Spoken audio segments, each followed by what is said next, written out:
Chapter 1191. Tatiana was dumbfounded. What? She's staying in the Heath residence long-term?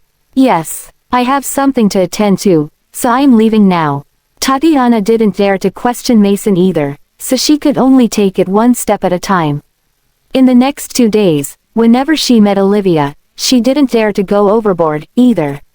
She maintained peace on the surface. But Olivia and Mason were getting even closer to each other. Other than sleeping, they were together all day. On many occasions, when Tatiana went into the room, she would see Mason holding Olivia's hand and smiling gently. Tatiana even suspected Olivia's relationship with Mason. The results of the investigation she asked someone to carry out was the same as Mason's. Jeff couldn't possibly be Mason's son. The Fordhams had been in Aldenvine for many years, and the Heath family only came to Aldenvine to broaden their horizons later on. The two families couldn't have been in contact. Was it true that Mason was just appreciating Olivia's talent and her kindness for saving him? Tatiana was very anxious. It was quite rare that Crystal hadn't come to annoy her in the past few days, but she did appreciate the new quietness. Still, she had a feeling that something was off. This wasn't like Crystal at all. Tatiana called Crystal up. Crystal's voice was trembling a little as she said, "Mom.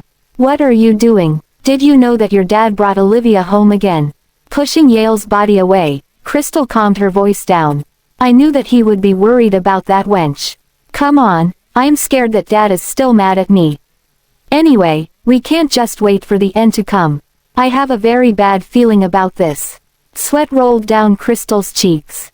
"Mom, I have a way to get back to the Heath residence." "What is it?" Tatiana asked suspiciously. "You'll find out in a few days." Tatiana felt a little anxious. "Are you trying to come up with something unexpected again?"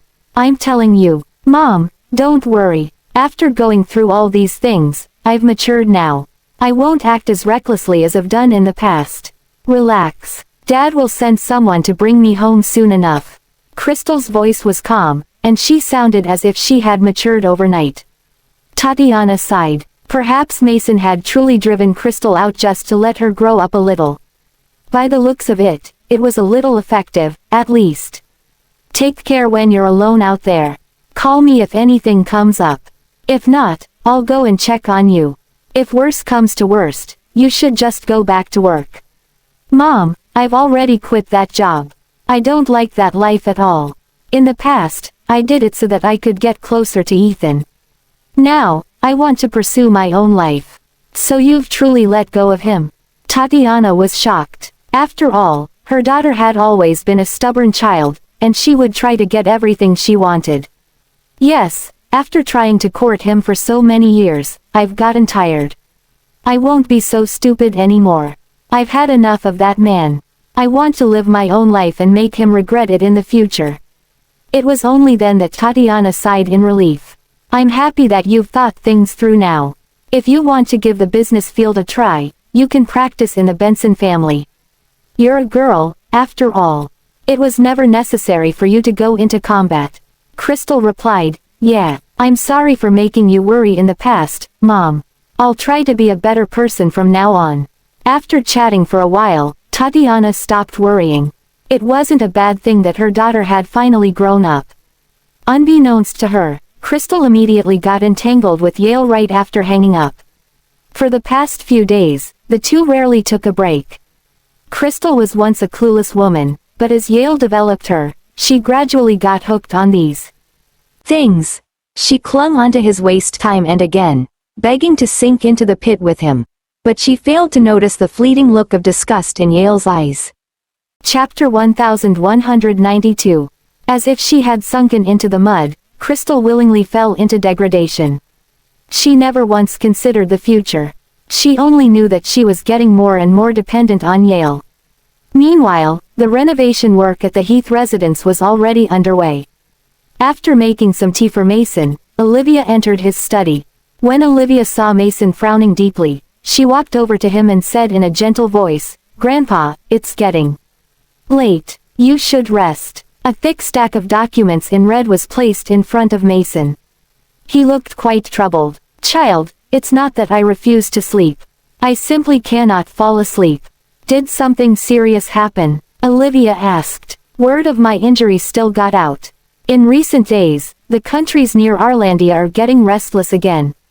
Beloria has detained more than 50 fishermen from our country at Forge Isle.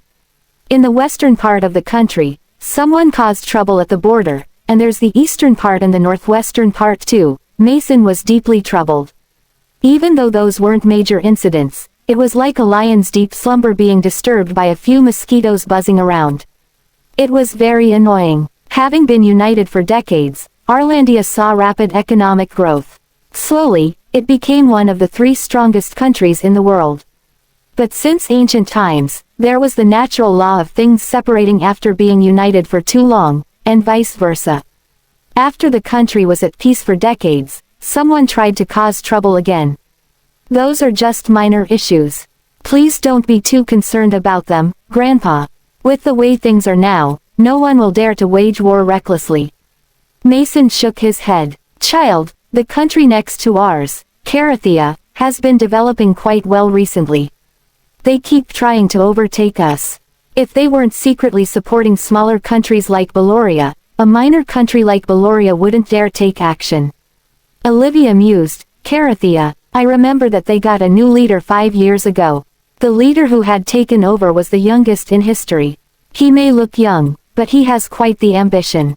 Olivia closed the documents. No matter how great his ambition is, you have to go to sleep right now. You shouldn't stay up late. Be good and listen to your doctor. Mason smiled helplessly. All right, I'll be good. Olivia helped him put on his coat. Then, she helped him back to his room. Even when he was washing up, Olivia kept him company. She even concocted a special herb blend for Mason to soak his feet in. She massaged his legs as well, taking great care of him. She covered him with a blanket. Under the dim lights, for some reason, Mason took Olivia's hand and called out, Nat. Olivia patted him on the shoulder. Go to sleep, Grandpa. After Mason had fallen asleep, Olivia opened the door and went out. She retrieved a document with some information on it. The leader of Carathea was a man called Wayne Maxwell. He was 35 years old this year, and he was single. He had lived quite an interesting life so far. He went through lots of hardship to finally be where he was. He was a cruel and heartless man, and he was also very decisive and quick to act. In his 5 years of rule, he not only made lots of bold reforms, but he also strengthened the connections between Carathea and its neighboring countries. Olivia found it odd. The relationship between neighbors couldn't change overnight. Many of those countries maintained friendly relations with Arlandia, and they behaved like vassal states to Arlandia. But before anyone could catch on, those countries slowly took Carathea's side instead.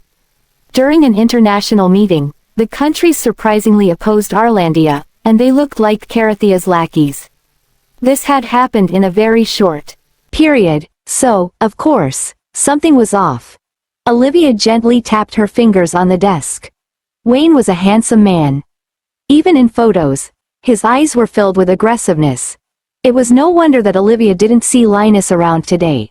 He must be dealing with these things. Olivia guessed that Mason would be in even more trouble in the future. The assassination couldn't have been the ending. It was just the beginning. Chapter 1193. In the next few days, Linus wasn't the only one Olivia didn't get to see. Even Ethan was busy at work. In the past, Ethan would send her messages every day, but now, he would only send her a, "Are you asleep?" in the middle of the night. Most of the time, Olivia only saw the messages in the morning. She would send a reply, but she had no idea when he would have the time to respond. Olivia had more free time now. The designers of the Heath family kept coming and going. Today, a designer came to tailor clothes for her. A jewelry designer would be paying a visit the next day. Other than the tailor-made stuff, haute couture and ready-made jewelry were delivered to the house every day. As Linus had said, he would make it up to her. Other than familial love, he was also compensating her via material means. As Tatiana watched the piles of clothes getting carried into Olivia's room, she began to panic again. After all, Mason had always been a frugal man. He would never allow people to waste money. But he had taken the lead and bought so many clothes for an outsider. This didn't make sense at all. Tatiana had no idea what Crystal was doing, either. The latter never requested to come back in the past 2 weeks. Tatiana had peeked at the renovations going on in the backyard before. Mason had asked someone to move his favorite orchids just to make more space. Now, the site was beginning to take shape. The yard looked like a small playground now. There was a lot of equipment for children to play on. Lots of plum trees were moved into the yard, and even a whole story of rooms was cleared out. Even Tatiana and Mason's master bedroom was smaller than a third of this place. What exactly was Mason doing? Seeing that Mason was in a good mood recently, Tatiana tried to ask about it while she was carrying soup into his room. Mason, our daughter has been away for almost 20 days. Your anger must have died down quite a bit, too. We're all family, anyway, so isn't it about time for her to come back? She has been a pampered child since she was young. I'm a little worried. Mason slammed the pen he was holding onto the table. She's in her 20s, and she's surrounded by maids who take care of her every day. What's there to be worried about? Are you seriously disowning her? Mason snorted. To be honest, she doesn't resemble me in both personality and looks. I'm beginning to suspect that she's not my daughter at all. Tatiana's expression shifted as she raised her hand to hit Mason. I've painstakingly given birth to her, and now you're saying something like that.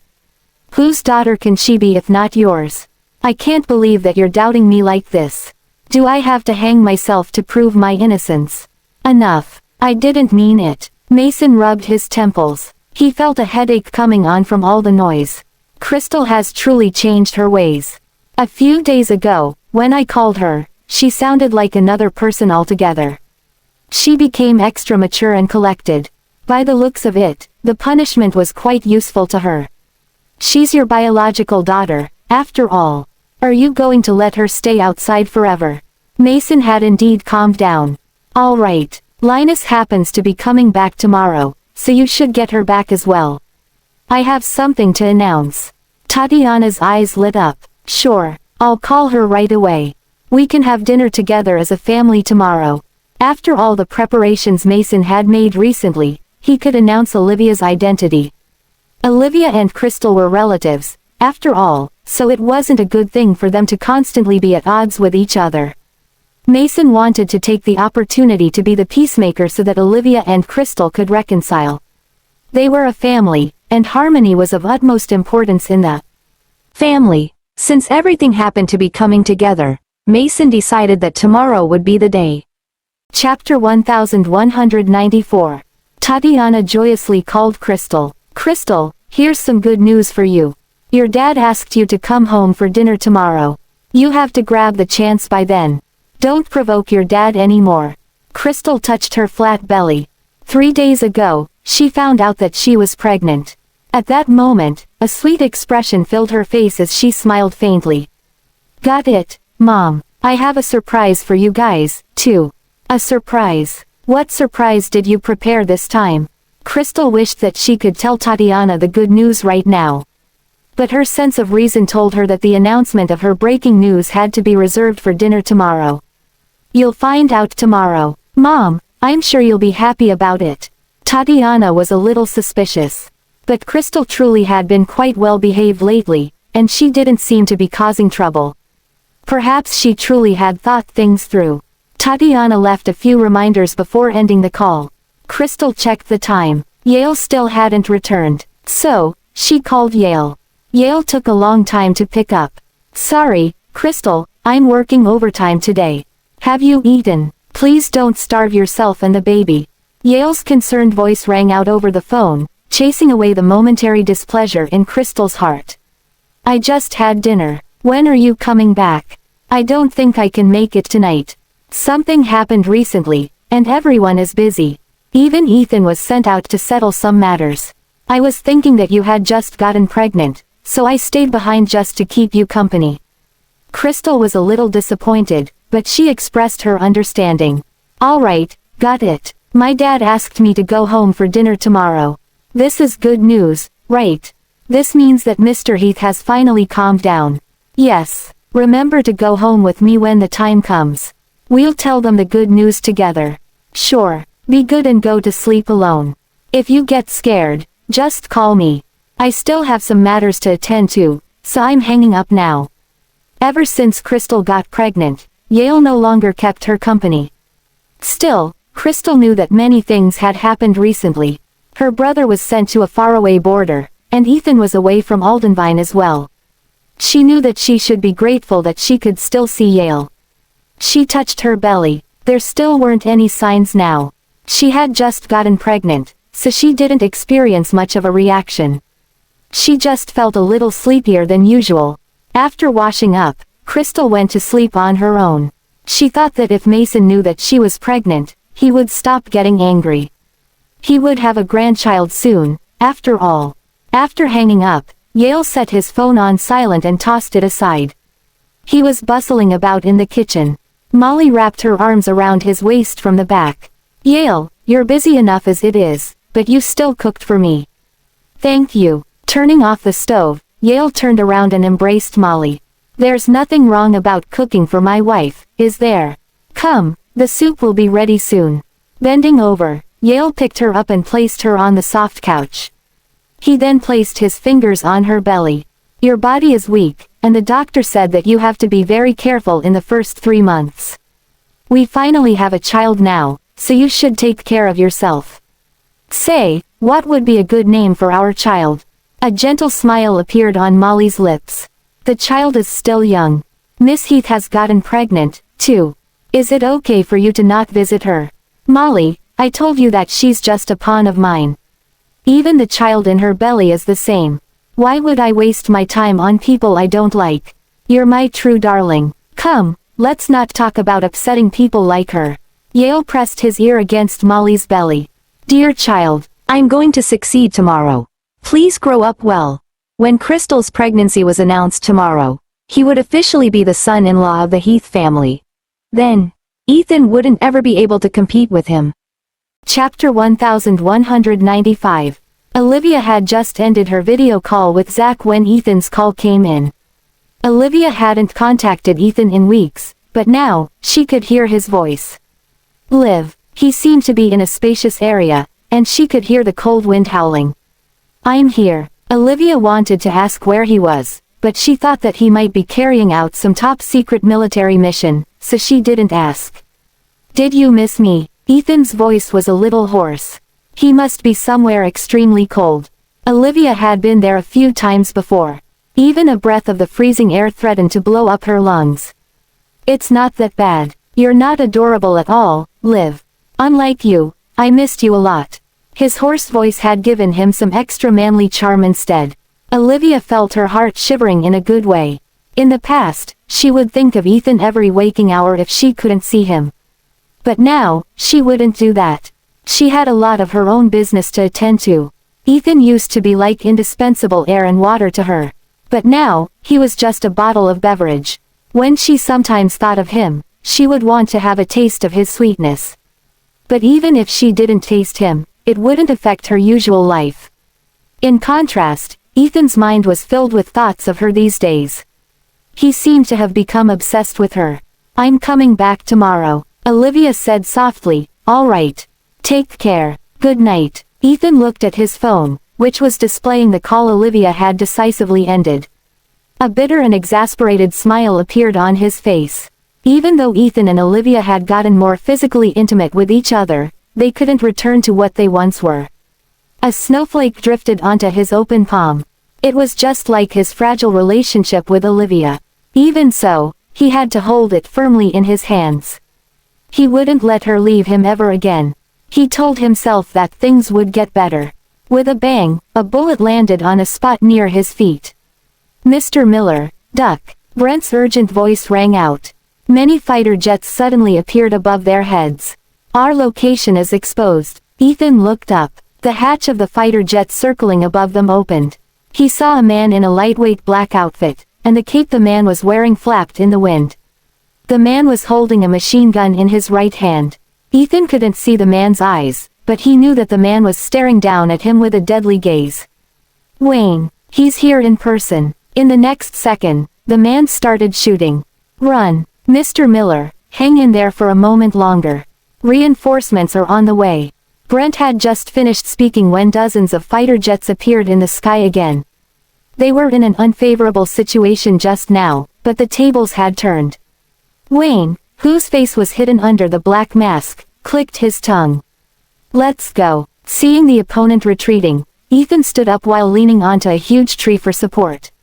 Wayne isn't out of his mind, is he? He is quite crazy indeed. Why would a leader of a country personally fight on the front lines? That bastard is doing it on purpose. Ethan balled his hands into fists as he slammed them onto the ice. I swear I'll take his wretched life one day. The man who shot at him back then was none other than Wayne. If Kurt hadn't taken the lethal bullet for Ethan, Ethan would be the one who ended up dead that day. The grudges between them had existed many years ago. The battle between them had lasted 10 years and more, but it never stopped. Let's head back, Mr. Miller. The mission is over. He has a different identity now. If we go after him, it'll turn into an international issue. Thinking of Olivia's face, Ethan turned around and left. He gave up on going after Wayne. Ethan swore that Wayne would die at his hand. He would cut Wayne's head off and offer it as a sacrifice to Kurt so that Kurt could finally rest in peace. Chapter 1196. Ethan hurried back. Finally, at noon the next day, he arrived in Aldenvine. He didn't even bother to go home and wash up. Instead, he headed toward the Heath residence right away. With the cold and bloody smell surrounding him, he appeared in Mason's study. Olivia was making tea, whereas Mason was reading a book. Ethan strode in. When his gaze fell upon Olivia, some tenderness appeared in his cold eyes. Mr. Heath, it's fortunate that your orders were not disgraced. The mission was accomplished. Mason closed his book. He had already received a detailed report last night. He gave Ethan a look of approval. You've done well. It's getting late, so feel free to stay behind for dinner. Perhaps because Olivia was around, he didn't talk too much about work. If it were before, Ethan would decline without hesitation. If he stayed for dinner, Crystal would most probably be attending as well. But things were very different. Olivia was here, so he was elated. Pardon my intrusion, then. Ethan looked at Mason. Mr. Heath, there's something I'd like to talk to Liv about. Olivia placed the tea on Mason's desk. Before Mason could say no, she said, Grandpa, I happen to have some things I'd like to talk to him about as well. Mason waved his hand. Go ahead. I have quite a headache right now, so remember to drop by and give me a massage later. He didn't have a headache at all. He had simply found an excuse so that Olivia wouldn't spend too much time with Ethan. In the past few days, Mason asked someone to investigate Olivia's past again. He wanted to help her find the culprit. But unexpectedly, he found all the details of what Ethan had done to her instead. Ethan was a good subordinate, but Mason wouldn't allow him to reconcile with Olivia. Mason didn't have to voice his thoughts for Ethan to guess them. This was the mutual understanding between men. Ethan dragged Olivia back to her room. As soon as they entered the room, he eagerly pulled her into his embrace and kissed her deeply. Darling, I missed you so much. Ethan's kiss was fierce and aggressive. It was like a black hole that threatened to suck her in. Olivia placed her fingers on his chest. She felt like he was going to swallow her up. The heating system in the room was working quite well. She felt a little dizzy from the lack of air. Wait, stop. Olivia wanted to push him away, but he pinned her onto the bed instead. Then, he lifted her hands above her head. Don't. We're in the Heath residence. Ethan's kisses were eager and hot. They rained down on her neck, covering every inch of her skin. His voice was anxious as he said, Liv, my dear Liv. Olivia blushed in embarrassment. Damn it, don't do it here. I haven't touched you for so long. Do you know that I'm going crazy? He urgently tugged at his belt as he took off the thick and heavy winter gear. Olivia couldn't say anything in return. In the past, when he came back after days outside, he would wash up and have a meal as always. Then, when it was late at night, he would carry her to bed and love her tenderly. He wouldn't behave like he was now, going all feral without any care for the place and time. Ethan had truly lost his mind. His fingers had already touched her straps, and when he was about to take one step further, a knock sounded on the door. "Miss, Mr. Heath wants you to massage his head." The maid's voice interrupted the passionate affair between Ethan and Olivia. Ethan glanced at his watch. Only 10 minutes had passed. Mason must be doing this on purpose. "Miss," Olivia hastily spoke up in reply, "Okay. Tell Mr. Heath that I'm heading there right away." Judging by how Ethan behaved, they would have to settle it no matter what. But the maid at the door didn't intend to leave. "Mr. Heath wants me to go with you, miss. I'll wait for you here." Chapter 1197. Mason had blocked off every path. Even Olivia's fingers were already on Ethan's zipper. She met Ethan's complaining gaze. I'll be heading there for now." Ethan grabbed her in a hug. "How are you going to make it up to me? Just hang in there. We'll find another chance. Don't you miss me at all?" Not even one bit. She didn't have such high demands in this aspect. After he left, she indeed hadn't missed him one bit. But as soon as he kissed her just now, she felt like she was a little affected. Olivia coughed lightly. "Well, a little." She took the initiative to plant a kiss on his cheek. "Be good. Go home for a shower. I'll come over at night." Olivia bit her lip. "Sure." After she smoothed out her clothes, she left under Ethan's pining gaze. As expected, the maid was dutifully waiting at the door. Olivia returned to Mason's side. Mason glanced at Olivia's slightly welling lips.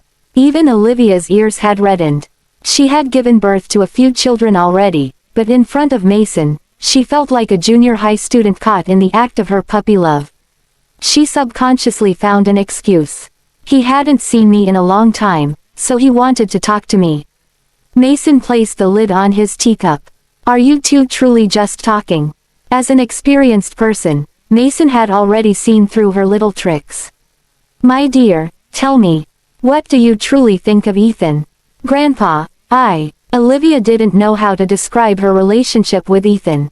The complexities of their relationship couldn't be summarized in a few sentences. "My dear, objectively speaking, he has a decent character. As his superior, I quite approve of him. But in this aspect, he doesn't deserve to be a husband. Just based on the things he did to you, he couldn't even make it up to you by dying 100 times over." Olivia scratched her head. "That's why he's my ex-husband now. What I want to know is your feelings about him right now. Do you still love him?" "Grandpa, I don't want to lie to you. Ethan and I fell for each other at first sight, and we were hopelessly in love. Later on, even after everything that happened, he still loves me, and I love him too. I can't deny that." Olivia continued, "As you've said, no matter what his reasons were, he had done too many things to hurt me. I couldn't just pretend they never happened.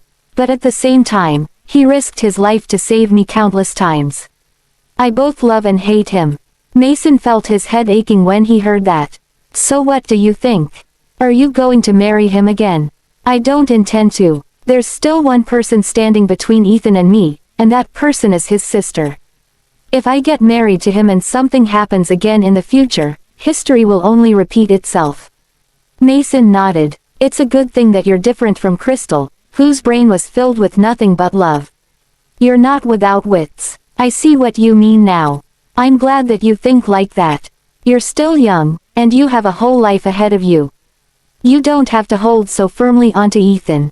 Just look around. You might meet someone who suits you even better. Ethan hurt you so much, he deserves a lesson or two." As Olivia watched in shock, Mason continued, "There are many more men out there. You can look for a better man while you're still with him. Then, you can kick him away when you've found a better option." Olivia said, "Was this how you kicked my grandma away back then?" Mason almost couldn't catch his breath. He was exasperated as he shook his head, smiling. "It's not that I don't want your grandma. She was the one who didn't want me. She let go first." Chapter 1198.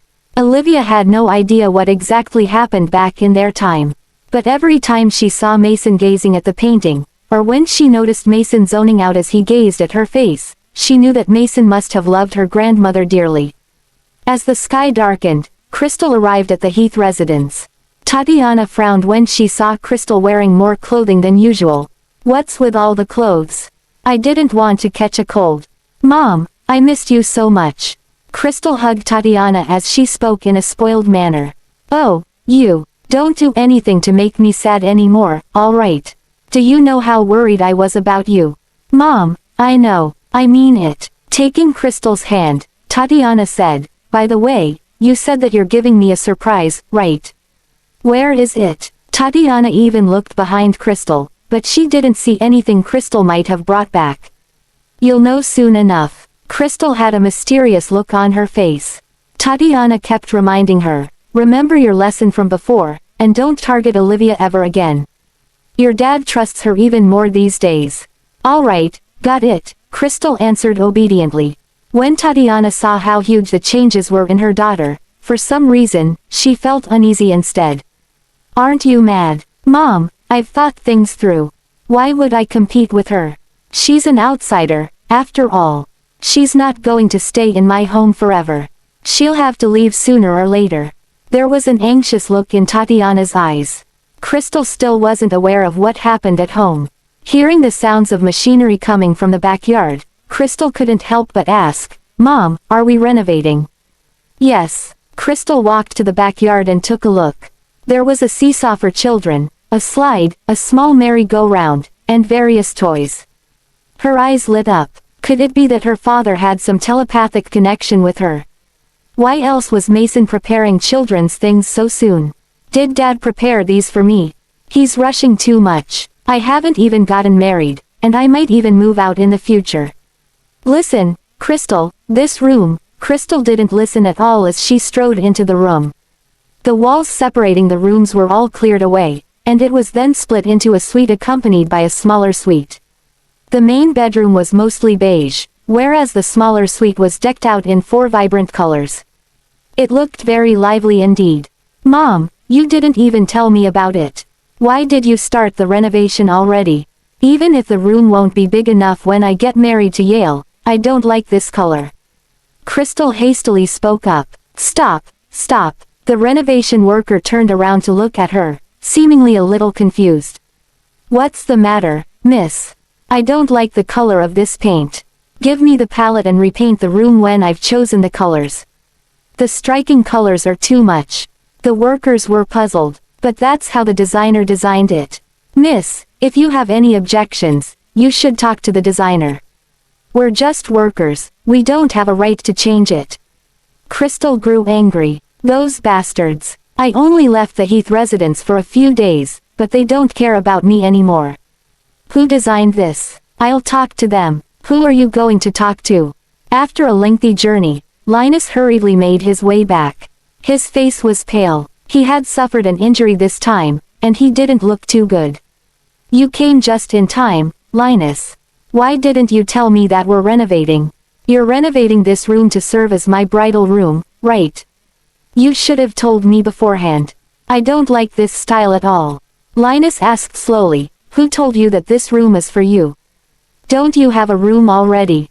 A look of disbelief appeared on Crystal's face. If it's not for me, then who is it for? Chapter 1199.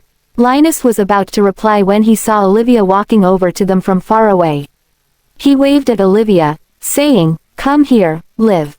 Crystal muttered in suspicion, "Mom, since when has my brother gotten so close to her?" She didn't quite like that feeling. Linus had always been a cold man, and he especially avoided women. For the past few years, the person he was closest to was none other than Crystal herself. But Crystal noticed the gentle expression on Linus' face when he talked to Olivia. She didn't believe that Linus would be interested in Olivia after learning that Olivia was a divorcee. Olivia nodded politely at Tatiana. "Hi, Mrs. Heath, Miss Heath." Tatiana didn't dare to cause trouble in recent days, and she was comparatively decent to Olivia. She greeted indifferently, "Hello, Miss Fordham." Only Crystal snorted. She could only refrain from provoking Olivia, but she would never be nice to Olivia. Olivia's identity wasn't revealed yet. So, in front of other people, she addressed Linus the way she used to in the past. "Mr. Linus, come here and take a look at the colors. If you don't like it, I'll have it repainted for you. Olivia hadn't even expressed her thoughts when she heard Crystal screaming. Why would you ask her? Don't tell me that this room is prepared for her. She's just an outsider. What right does she have to hog such a huge room?